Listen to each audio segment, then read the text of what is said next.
Hola, ¿cómo están? Mi nombre es Catalina González, soy profesora de Introducción a la Educación y hoy vamos a trabajar sobre fracaso escolar.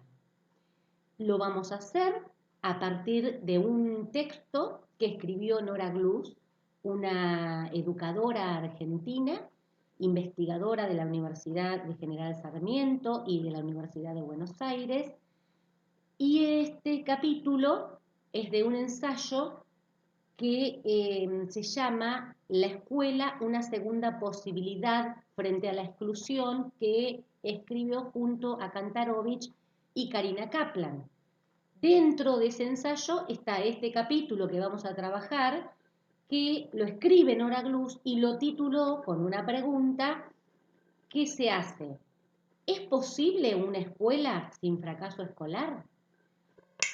Bien, ustedes recordarán que en la clase anterior estuvimos trabajando sobre las nuevas corrientes pedagógicas con Paulo Freire. Decíamos que Paulo Freire es un precursor de la pedagogía crítica. Crítica, ¿por qué? Porque vino a cuestionar y a criticar la educación tradicional, la educación bancaria, eh, proponiendo una concepción de la educación, de los sujetos que aprenden, de los enseñantes, muy diferente a lo que planteaba el otro tipo de educación.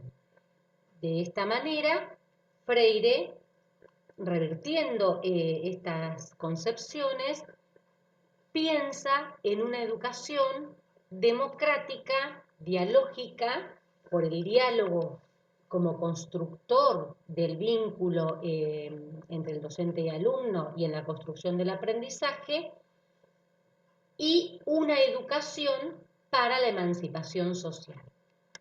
¿Por qué digo esto? Porque en esta línea de Paulo Freire va a escribir Nora Glus sobre fracaso escolar.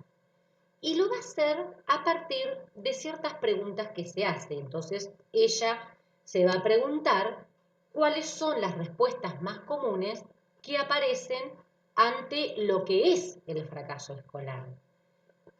Y va a decir, docentes, alumnos, padres, el ciudadano común, van a responder que el fracaso escolar tiene que ver con la repitencia, es decir, repetir de año o de grado, la sobredad, que tiene que ver con tener más edad de la que espera el sistema educativo para el chico, la baja o mala apropiación de los conocimientos, el abandono de la escolaridad, todos fenómenos que van a recaer sobre las capacidades que tiene cada uno de los estudiantes.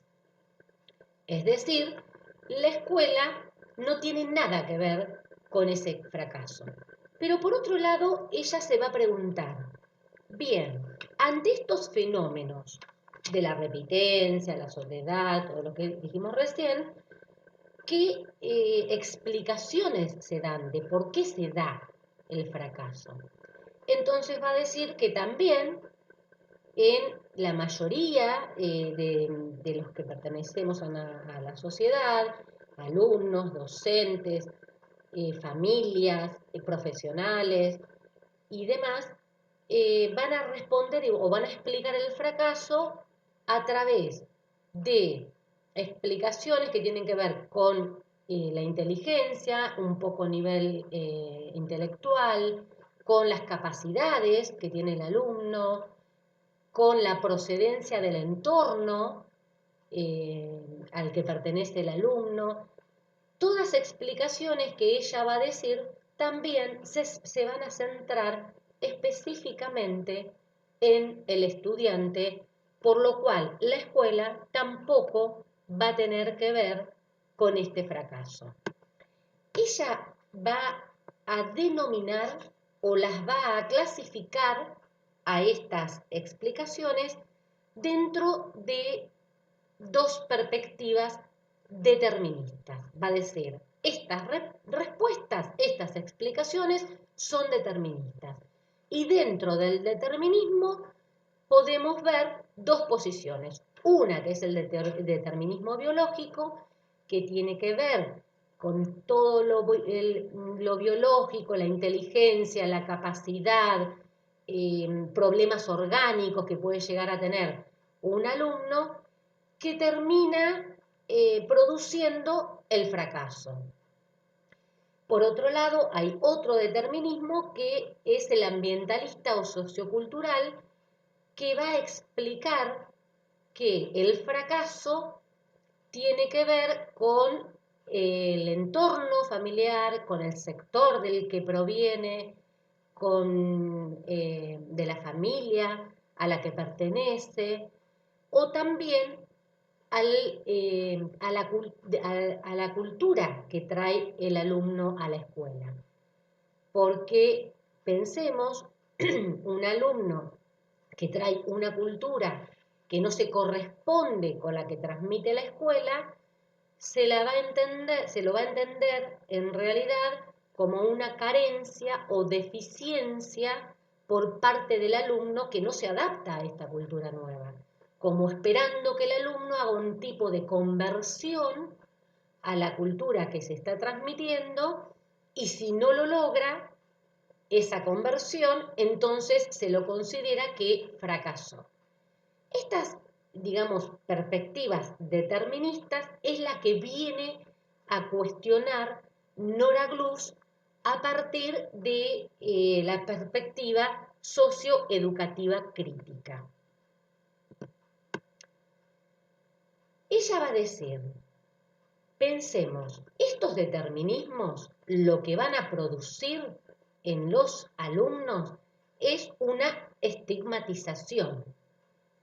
Pensemos, si estamos diciendo que un alumno fracasa porque su capacidad intelectual es pobre, estamos etiquetando o rotulando a ese alumno con ese nombre, con esa etiqueta. Esta estigmatización lo que va a determinar es que la posibilidad o imposibilidad de superar, atenuar o de transformar esa situación dependa solamente del alumno.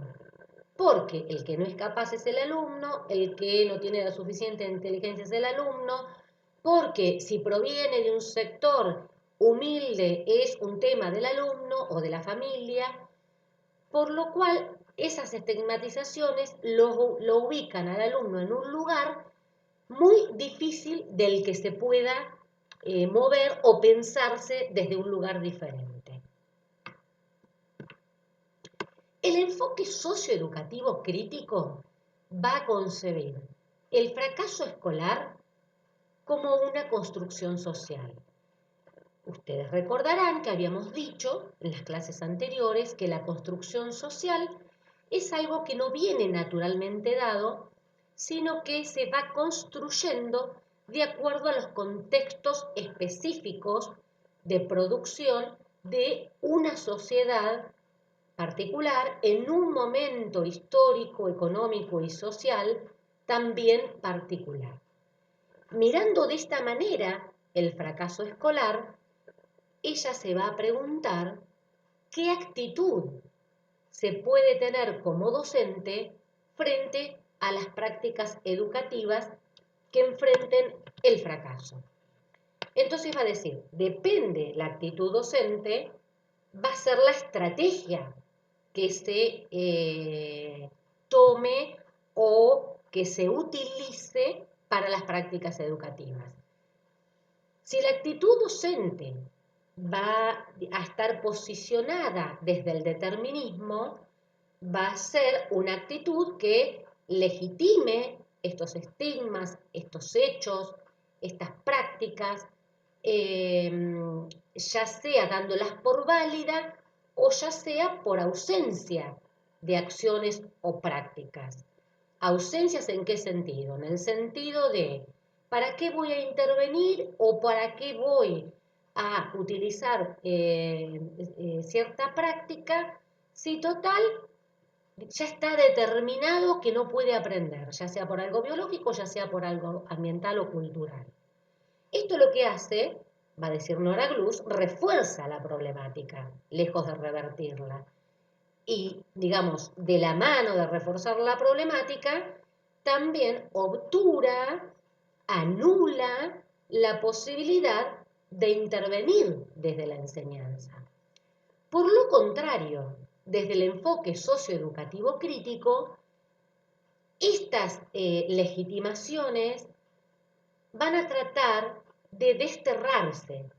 Se va a tratar de analizar y de revertir y desterrar todos estos estigmas, estos supuestos, estas prácticas.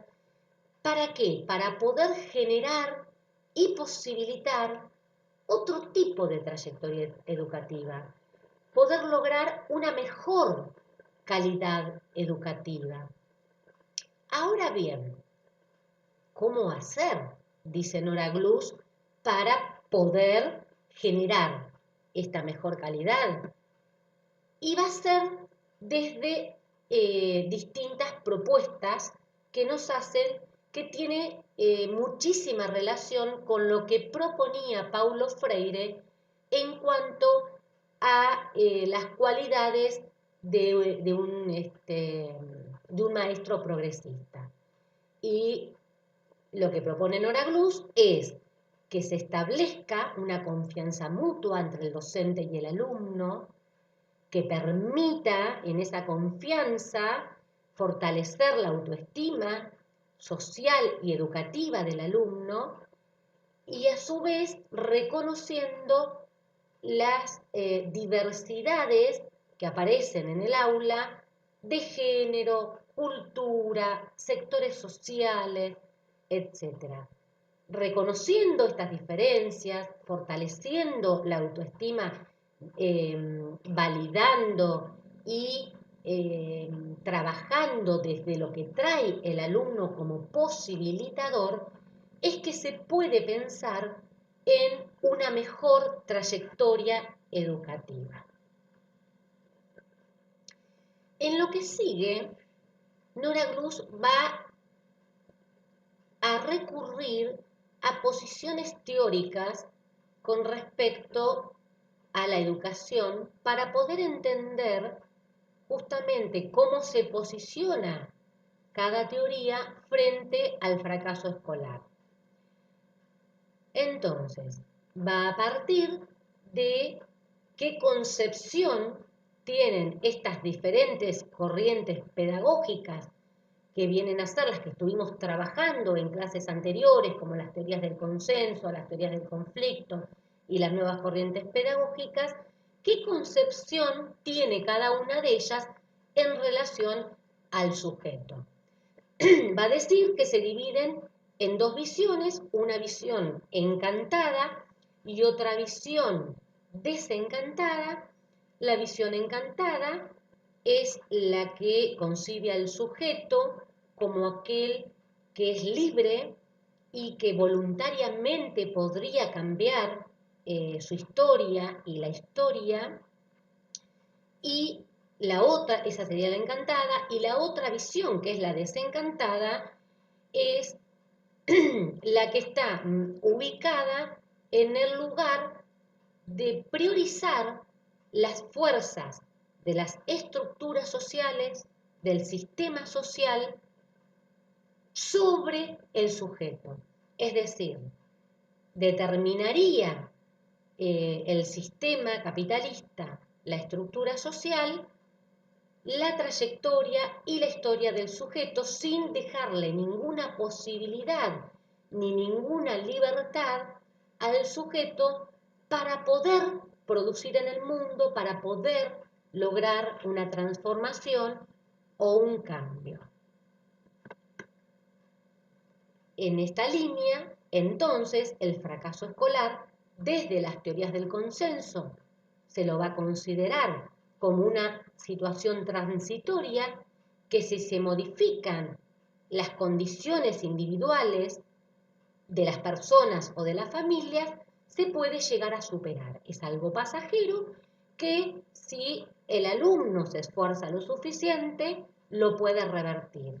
O si las familias cambian sus modos de vida, podría revertirse esa situación. Es una visión encantada, dice Nora Glus.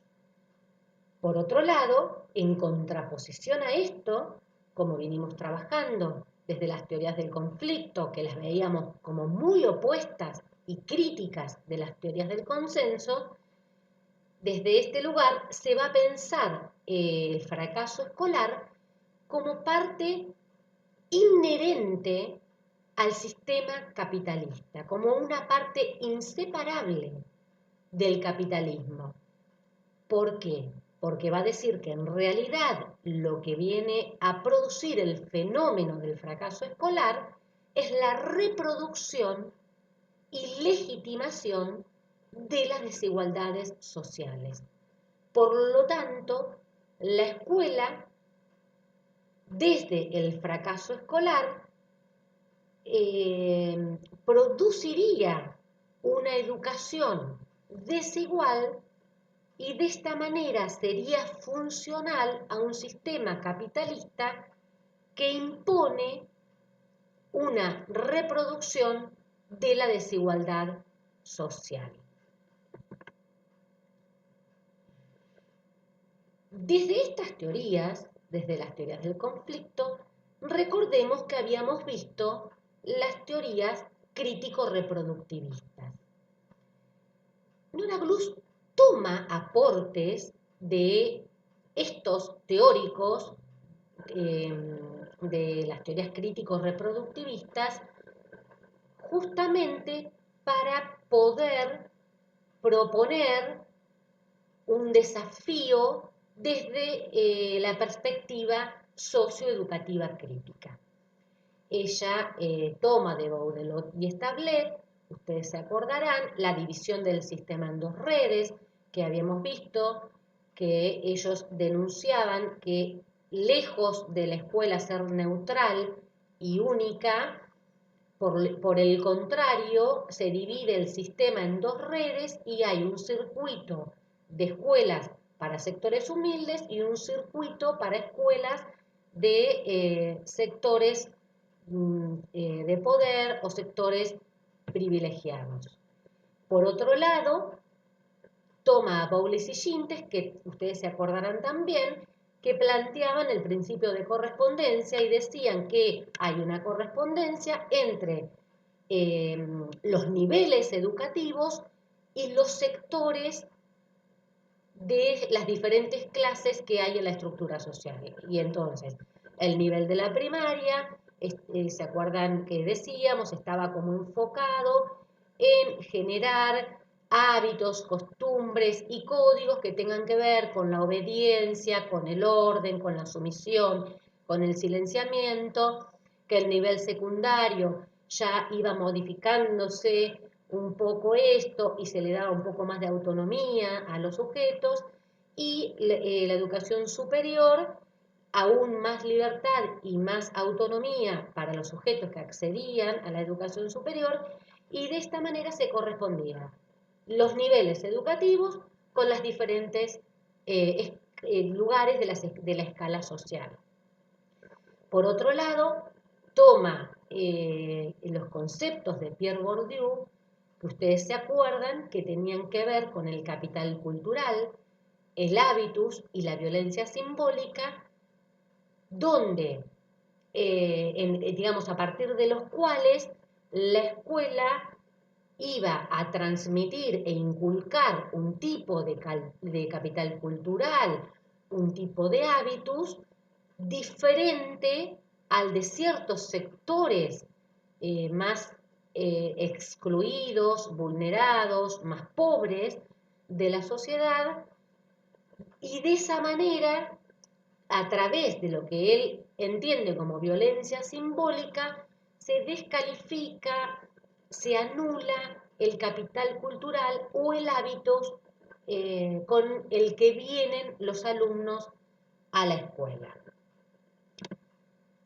Bien, este capital cultural, entonces, decíamos, viene lejos de ser un capital cultural que se transmite con una idea de neutralidad y de una escuela única. Por el contrario, lo que va a venir a hacer es a reforzar las diferenciaciones sociales, la desigualdad social y la desigualdad educativa, porque el capital cultural que se transmite en la escuela se corresponde con costumbres, hábitos, códigos que tienen que ver con la clase dominante, la clase burguesa, la clase alta. De esta manera, entonces, los aportes que va a tomar Nora Glus de las teorías crítico-reproductivistas son los que tienen que ver con este aporte muy importante que hicieron de desocultar el velo de la igualdad y neutralidad para dejar al descubierto la función de selección social del sistema educativo. ¿Qué significa esto? Se saca el velo, se desoculta. ¿Por qué? Porque abajo del lema de igualdad y neutralidad, en realidad se esconde un mecanismo o una función de selección social que ya lo hace el sistema educativo dentro de la escuela, generando de esta manera una desigualdad social en el afuera de la escuela, que sería la estructura social, el sistema capitalista. Pero frente a estos determinismos que se plantean, Nora Glus va a decir, es verdad que hay condicionamientos y hay determinismos a partir de estos conceptos de capital cultural, de hábitos, de violencia simbólica, que condicionan al alumno, que se condicionan las trayectorias educativas, pero también es cierto que todos los sujetos son distintos, que los grupos son diferentes, que las instituciones son distintas. Entonces ella va a tomar aportes de otros dos sociólogos franceses, que son Dubet y Martuchelli, que trabajan el concepto de múltiples construcciones, de experiencias escolares. ¿Por qué? Porque ellos lo que van a plantear es que se articulan, se combinan lógicas individuales con lógicas colectivas. En esta combinación y en esta articulación, el resultado son múltiples construcciones. Es decir, no hay una sola, son infinitas. ¿Por qué? Porque los estudiantes son sujetos de su propia educación. No son sujetos pasivos que lo único que hacen es recibir del docente o de la escuela o del sistema el capital cultural que se le impone. Va a haber un capital cultural que se le impone, pero ante eso el sujeto le va a dar una significación desde su lógica individual. Por otro lado, va a plantear, la escuela no es homogénea. Ustedes habrán visto que las escuelas son todas distintas. Las instituciones se manejan de manera diferente, tienen un perfil distinto, tienen códigos distintos, tienen una manera de relacionarse dentro de la escuela de una manera particular que las caracteriza.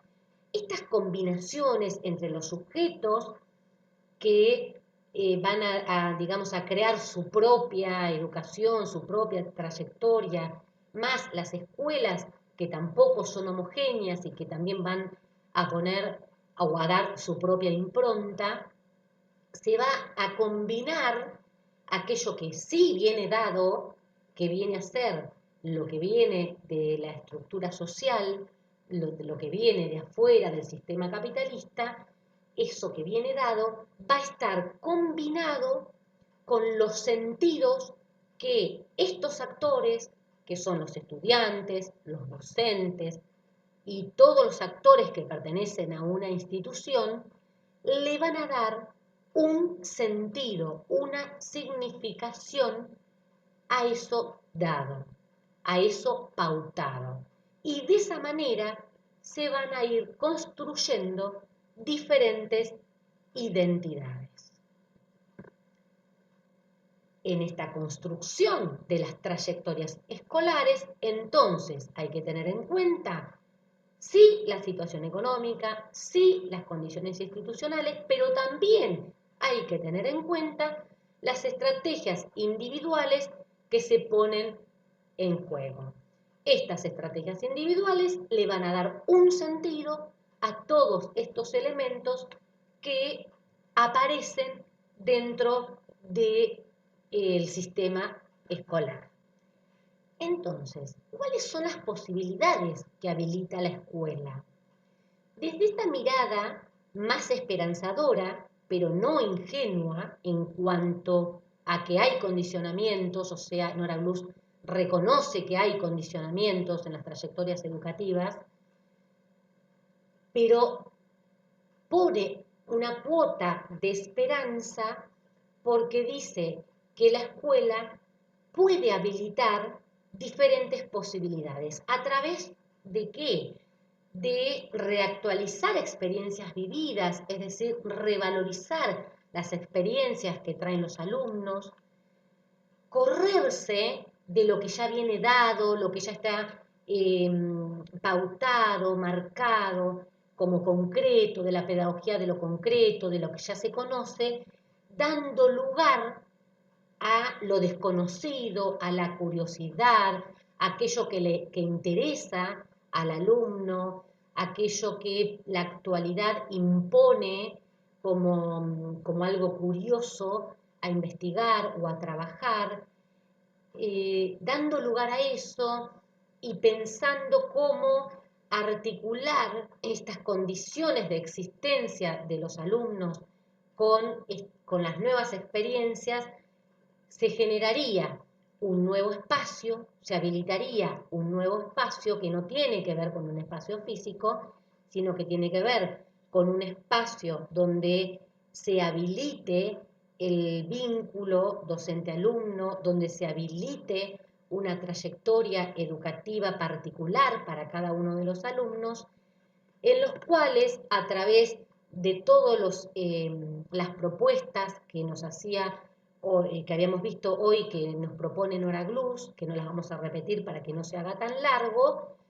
Entonces, a través de todos estos postulados, es que se puede llegar a generar y a crear en el alumno el afán por conocer, por saber, y ella nos va a decir, una vez que el alumno adquiere esa pasión por el saber, por el conocimiento, no lo pierde más.